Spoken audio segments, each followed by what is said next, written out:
Hello and welcome to another episode of the Daily Breakthrough. I am your host, Kwame Kuadey, and today is part two of the series that I've started on why it is important to start now. Yesterday, I talked about mindset. Today, I'm going to talk about action. Tomorrow, I'm going to address persistence. And then the fourth day, I'm going to address patience. So, welcome to this journey. If you're new to my podcast, I want to urge you to subscribe so that whenever I release any content about strategies and tips to help you build the business and life that you want, you will be the first to know. So let's dive right into it. Part two, why you should start now. Action is everything. Nothing happens if you don't take action. It's just similarly to starting being everything. Starting is about action. So today I want to give you some tips on what kind of action you need to take and how to approach action so that it's not overwhelming. Because one of the reasons why people are afraid to take action is because they think about everything that they need to do and then they get overwhelmed by everything. So I'm going to give you some framework to think about as you begin to take the steps to build the business and life that you want. So, what should you consider when taking action? Well, the first thing is that you don't have to feel like you have to conquer the entire problem. We get overwhelmed because we know the end point, we know the outcome that we're seeking, and we let that overwhelm us and paralyze us into inaction. We literally freeze because it is so daunting when we think about what we want to do, what our ambition is, what our goal is, and we're so terrified of what is going to take to achieve that. I want you to forget all that. What I want you to focus on is what is going to be in front of you, the micro steps that you're going to be able to take. So I'm going to get to that in a minute. But in addition to not thinking about how enormous this task is, I want you to also think about perfection. A lot of us don't start, a lot of us don't take action because we want everything to start perfectly. That is the wrong approach to take. Actually, if you start and everything is perfect, you've started too late. And in business, any perfect product that is started never makes it because it's too late. Because you are then again making an assumption that you know what the perfect product is.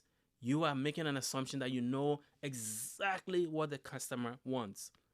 But rather approach it with humility, approach it with an open mind and say, look, I am going to put the best version of it that I can right now with the minimum features that I can put in, and then I'm going to present it to the customers, present it to the market, let them react to it, give me my feedback, and then I can improve it. And then over time, I can come up with the perfect product that meets the customer needs and solves their biggest pain point. So remember this, if you start with a perfect product or service, it's too late. You started too late. Somebody's out there that is already in the market testing, and they would have made so much progress while you're focused on perfection. And also, one more point about perfection. It's usually you're supposed to look at the first product or service, the first iteration of your product or service, and be embarrassed by it. That is actually a badge of honor for an entrepreneur. When you look back years later, you're like, oh my God, this is cringy. Yes, that's how it's supposed to be. Because if you don't cringe at how you started too late. That's the whole point. Because the learning that happens between where you started and where you end up is what it is all about. And if you don't start and you're waiting for perfection, you're going to miss the whole point. So that's point number two. Number three, probably the most critical points I'm going to make about action is you're going to have to break things down to the minute task. So I am going to walk you through three different scenarios of things that we're trying to accomplish. And hopefully it will give you an idea of what I mean by breaking things down into the smallest denominator and then start there. You don't want to, take a big bite at the apple when you start because that is what intimidates us. We feel like we have to do something dramatic, something big, accomplish a big task, or take on something big in the beginning. No, that's not what it's about. You have to take minimum small steps and then grow in confidence to take bigger and bigger steps as you go along. So that is the most critical point I want to make, is that you have to break things down into the smallest denominator and then take micro steps from there. So now that I've talked to you about the 3 frameworks that you need to be into, number 1, forget about the whole end point, how big this thing is. We're going to focus on making small steps. Number 2, everyone started somewhere. Perfection is not the goal.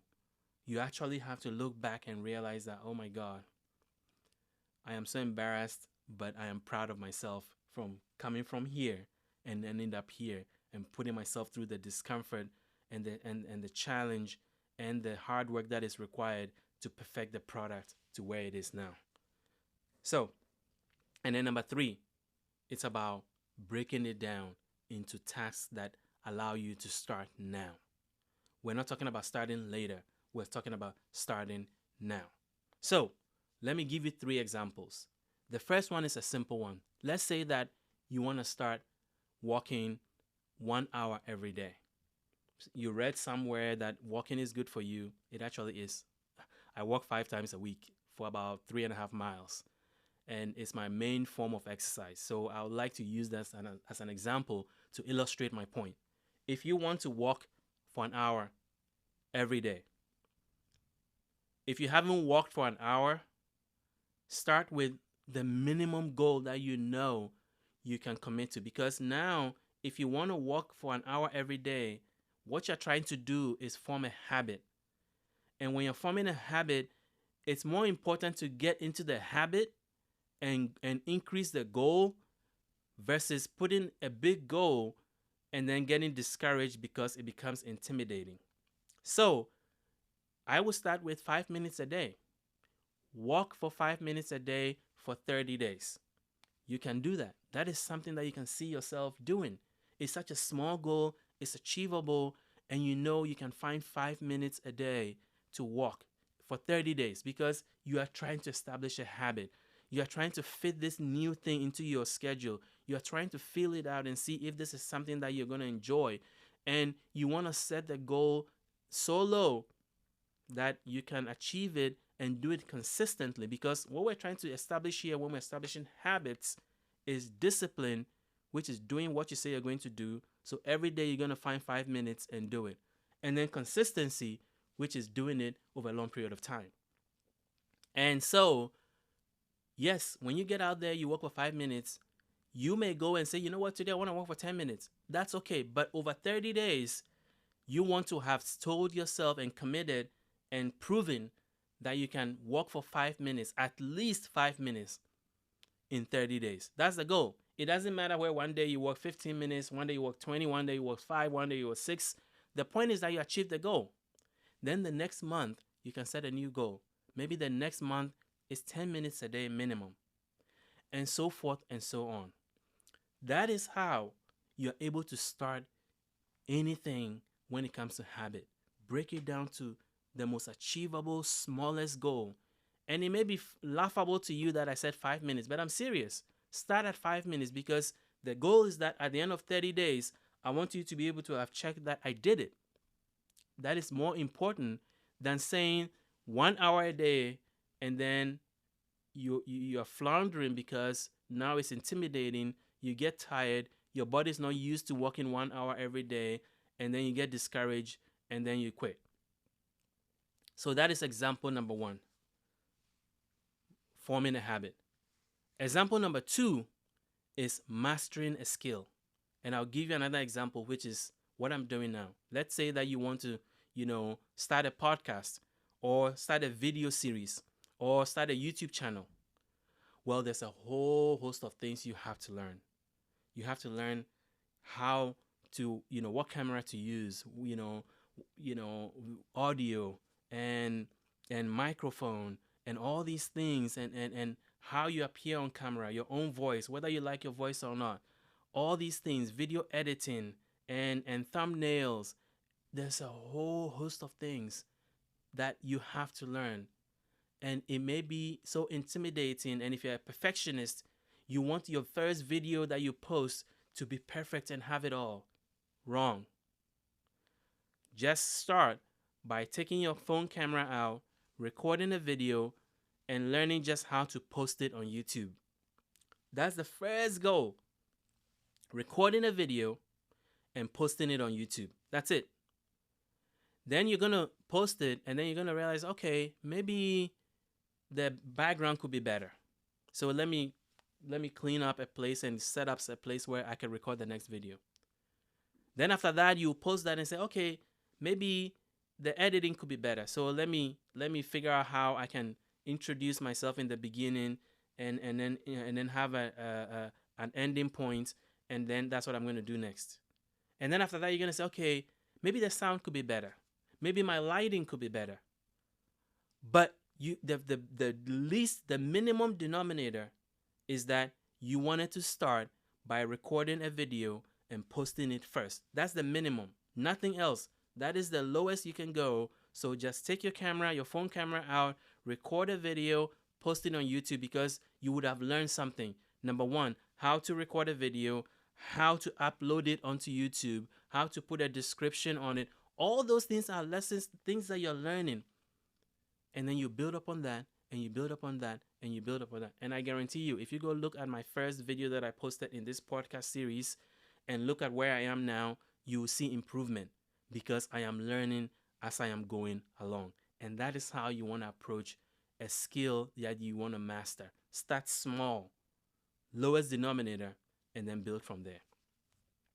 Then number 3, the third example about action, is if you want to create something or build something or establish something. So I have an example I want to give you. Let's say that you have cupcakes. You bake cupcakes. You are the best cupcake person in your area, and now you want to start selling at farmers markets to be able to just expand your market and make more money. Well, there are a whole host of things that you have to do to start selling at the farmers market. So let's list some of them. Number 1, you have to probably get a permit. Number 2, you have to set up a table, a booth, whatever it is. So you probably have to buy a booth, a tent, a table cover. You have to decide, signage. You have to take payments, electronic payments. How do I charge? How do I take credit card payments? That's something you have to do. You have to find a payment processor to do that.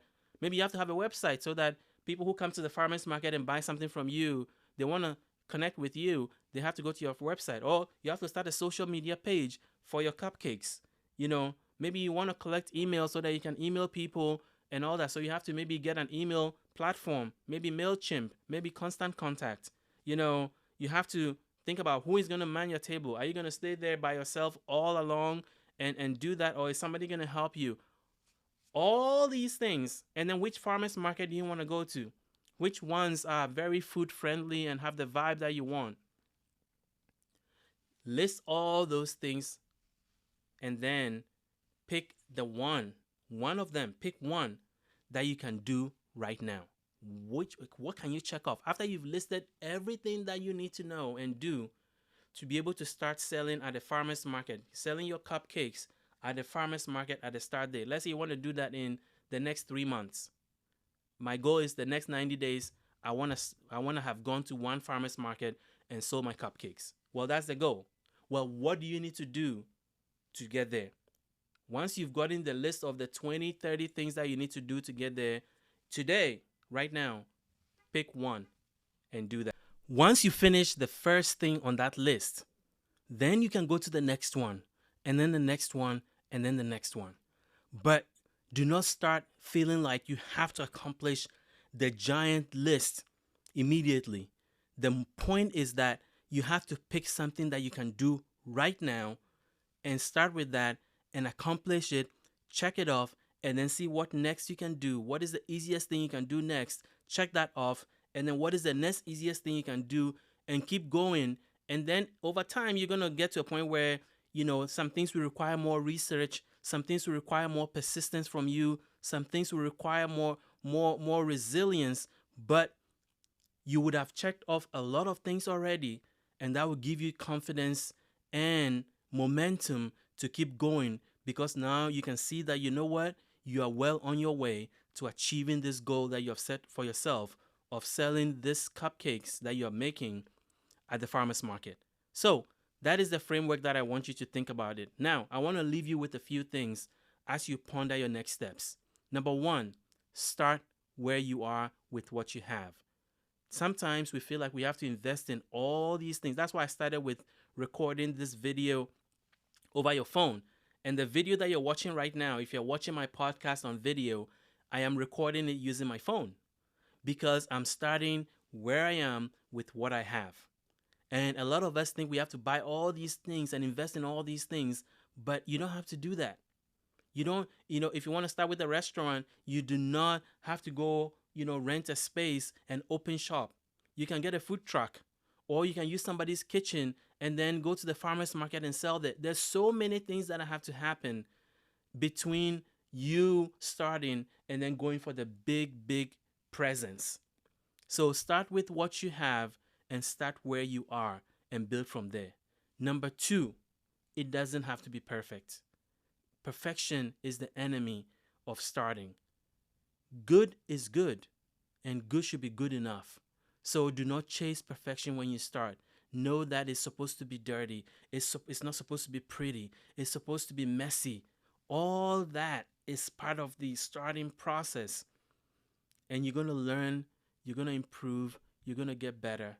And there's a point in emphasizing consistency over a long period of time versus trying to go for something big and failing at it. And then number three, be nice to yourself. It's hard. Starting is hard. And I know that and I recognize that. So if you make mistakes, it's okay. If you get discouraged, it's okay. If you fall off one day, it's okay. The point is that get right back into the ring and keep pushing and keep fighting, because that is what is going to sustain you. So this is a good segue to the next episode, which is tomorrow, which is going to talk about persistence, how you persist when you start. So until tomorrow, keep pushing forward.